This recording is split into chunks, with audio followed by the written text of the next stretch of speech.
Hare Krishna. Hare Krishna, a warm welcome to all of you. Today we shall be looking at three texts from chapter 1, Bhagavad Gita as it is, uh, observing the armies on the battlefield of Kurukshetra, and text 41.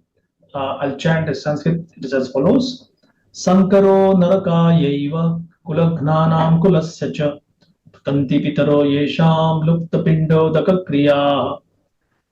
Arjuna is continuing, an increase of unwanted population certainly causes hellish life, both for the family and for those who destroy the family tradition. The ancestors of such corrupt families fall down because the performances for offering them food and water are entirely stopped. So, a brief note about unwanted population. This means the parents are not in a position to welcome their child. Sometimes they speak up, sometimes they give the child hints that you are the cause of some economic problems or whatever. And as statistics show, children from broken families have a even higher risk of having a broken family themselves. So it's more like a bird flying on one wing. And so many comparisons have been made by sociologists. So here, hellish life simply means, like if you ask somebody, how was your childhood? And if you don't get the answer happy, you can kind of safely surmise what kind of problem this particular person is going to have. I'm not saying without challenges or without obstacles, but a mix of happiness. Maybe somebody has some study challenges, economic hardships, or whatever. But the joy of both parents saying that we love you, we welcomed you, you are the joy of our lives, that is something which is like a birthright of every child. And say, apart from few animals, there are a few who don't care about their young ones. Otherwise, see what's so popular on YouTube or TikTok or Insta. Animals caring about their young ones. I saw a video which has gone viral. A hen is kind of protecting her chicks from a big truck which is coming. Now, how can she kind of ward off this challenge? But what is more important is the motherly instinct. And it is there even in these species which don't have a developed mind and intellect like us humans. But this is what Arjuna is worried about. Now, this is something which our audience may find a little bit unsettling. I would say little bit, because what is the way to pay your regards or show your appreciation for your ancestors? This is the Vedic tradition that there is an offering of some foodstuff performed by worship of Vishnu, because the understanding is eating the remnants of food offered to Vishnu can deliver one from all kinds of obstacles, reactions.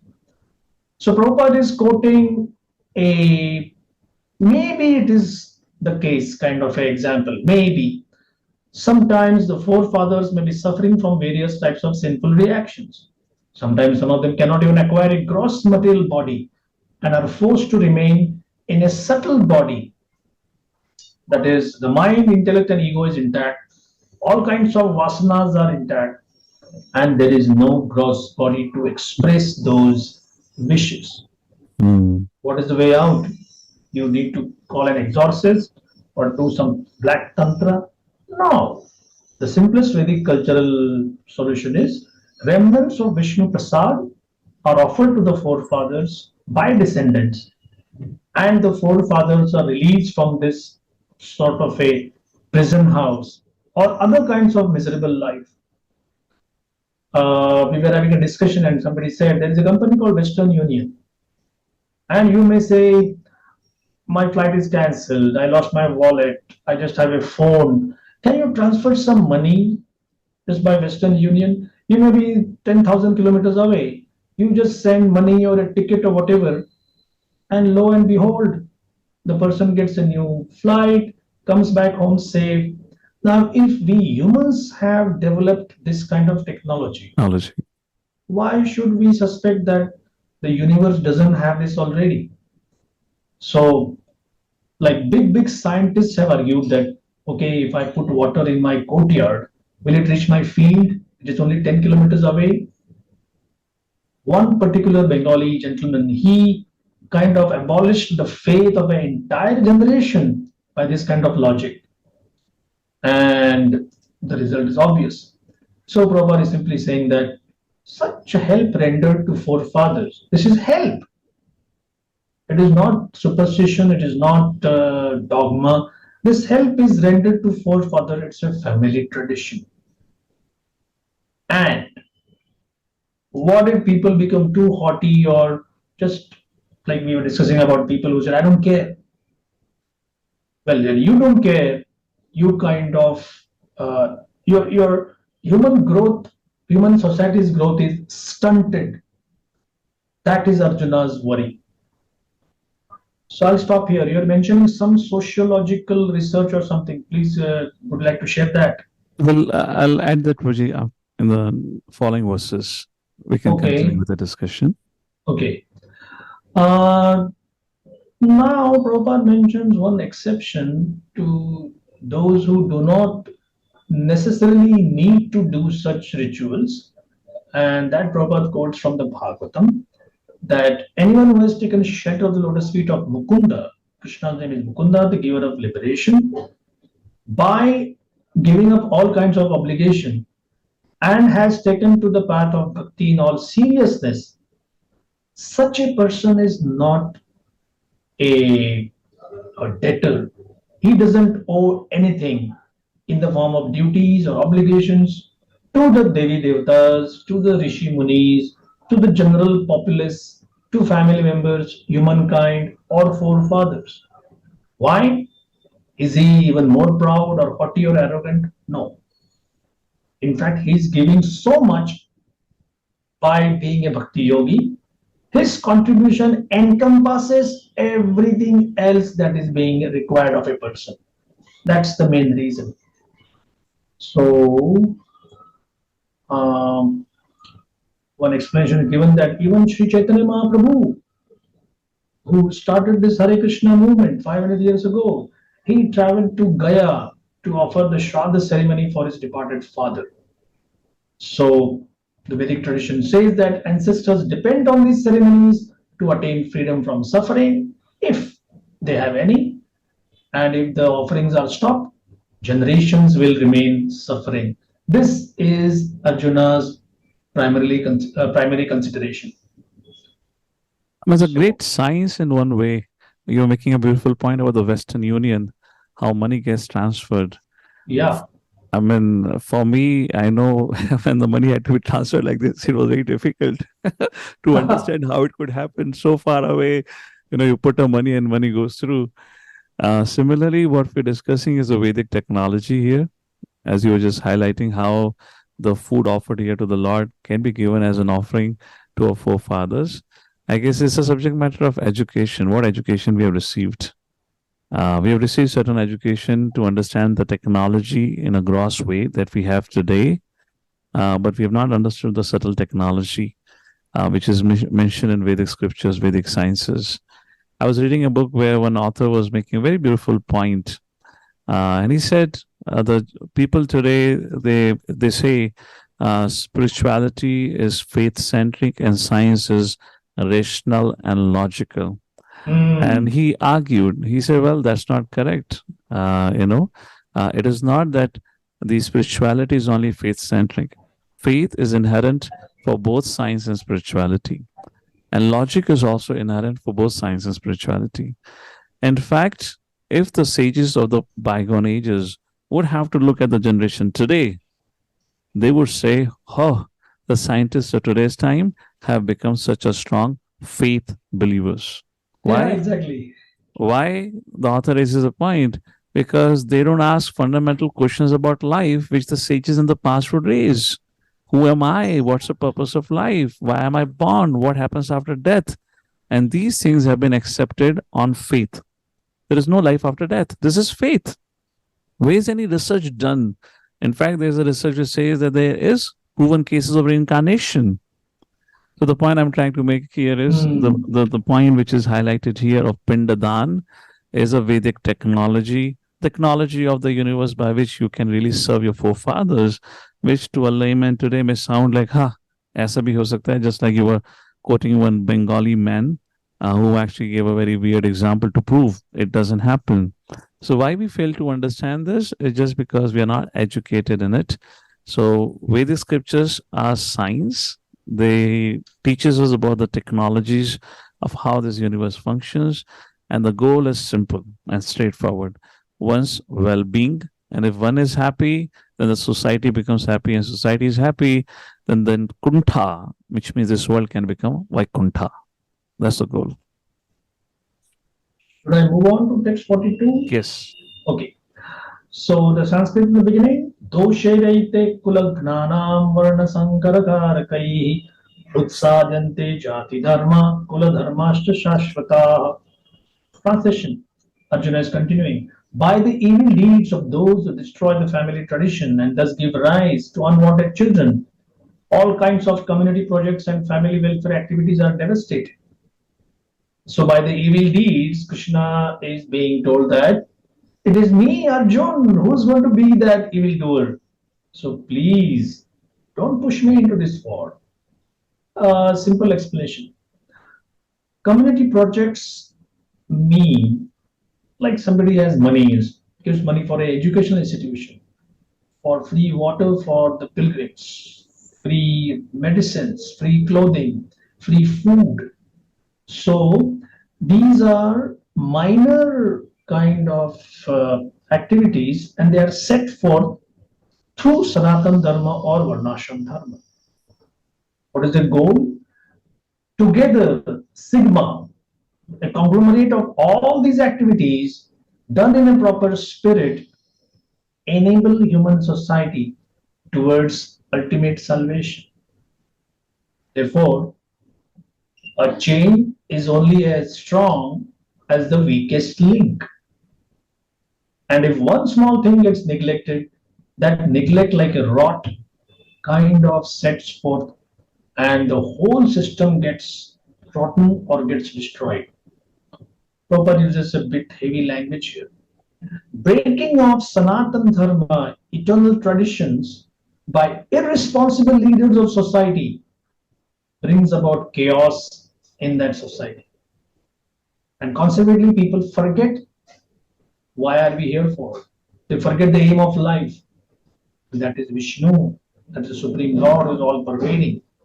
Such leaders are called blind, and people who follow such blind leaders, andhe yathandhe rupaniyamana, andha yathandhe rupaniyamana. The leader falls in the ditch, and the followers fall with him. So, anything to add on this? So, in this regard, there is one very famous sociologist by the name Okay, of George Gilder, okay, who wrote a famous book by the name of Sexual Suicide. And there he mentions uh, his book is about this particular set of verses. If you just have to summarize that, and he talks about that how because the evil deeds of certain people we have led to the destruction of our society. How was the society back in 1940s and what we have become in 2000? Like that, he gives a comparative study, and he mentions about when the leaders of the society decided to break down our traditions and cultural values, look what we have become. And he gives an example back in 1940s in France, even in America, there was certain dress code people had. He makes a yeah. point. We had a family culture. There was hardly any cases of divorces.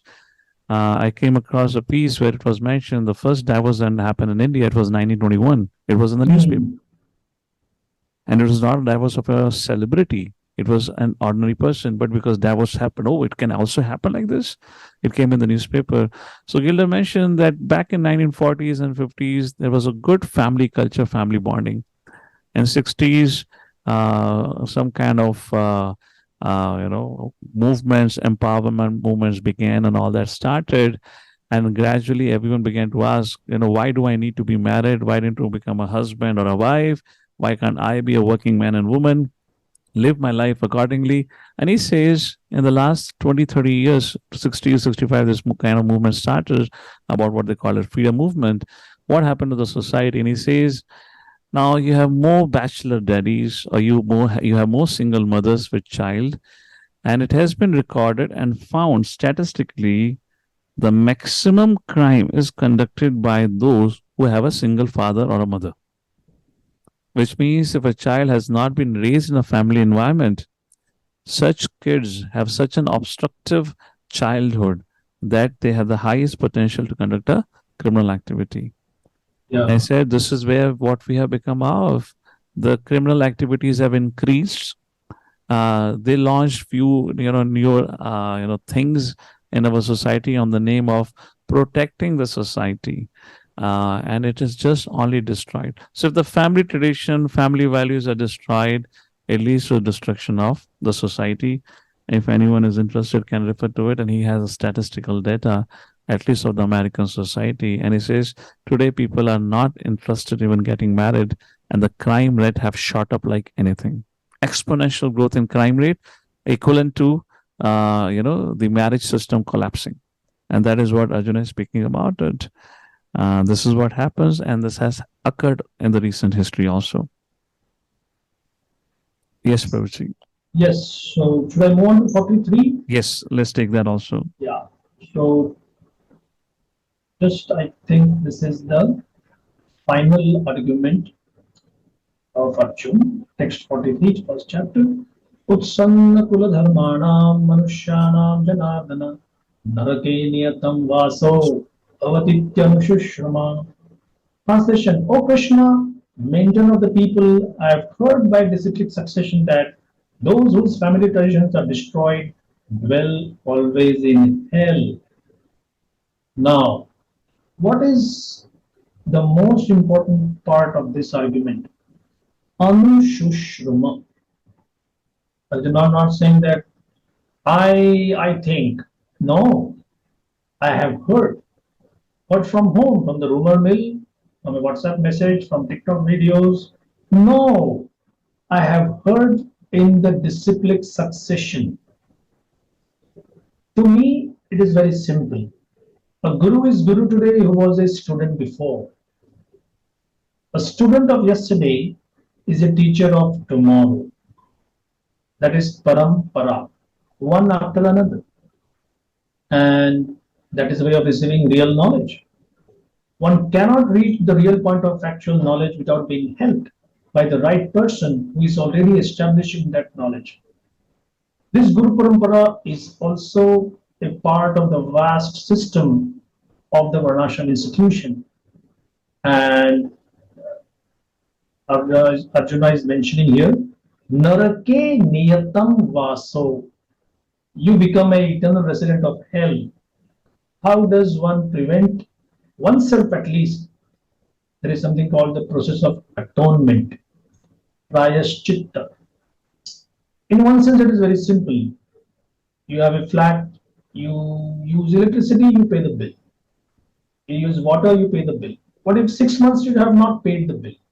Okay, pay the bill with interest due with some penalty. The more you put it off for the future, that service would be denied. And later you may find that my amount is lesser than the penalty and interest put together. So better do some atonement. So that's what this word prayaschitta is there. Prabhupada wants. Without doing so, one surely will be in an atmosphere where there will be simply no peace, no security. And it's only misery, one misery after another. And Arjuna is saying, please, Krishna, I don't want to be like nobody wants to be the bringer of bad news. So he's saying, why involve me? If I don't fight, all of these can be prevented. Correct. This is Arjuna's last point. What happened after that? He's enlightened? No, he's still kind of confused, he is lamenting. So, in case you don't have to add anything, we'll see that when we Not meet next not on this time. thing. Okay. So, we'll stop here. Thank you very much. Hare Krishna. Hare Krishna. Thank you, everyone.